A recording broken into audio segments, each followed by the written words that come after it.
Station 1. Outer Noise. Be still and know that I am God. I will be honored by every nation.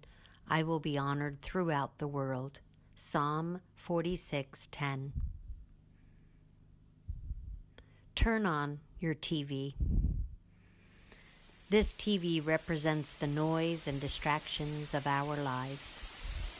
Sometimes we are so caught up in the busyness of life that we begin to tune out God. Even today, as you came in, you may have had a number of thoughts going through your mind.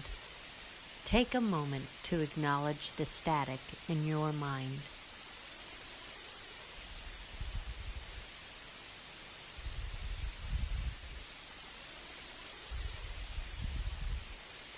Turn off the TV.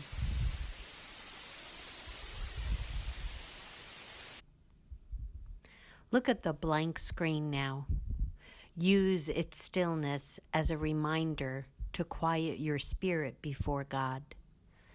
Take a moment to be still and know that God is God.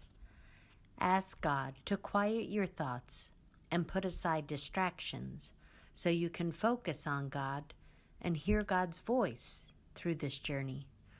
Write out that prayer now.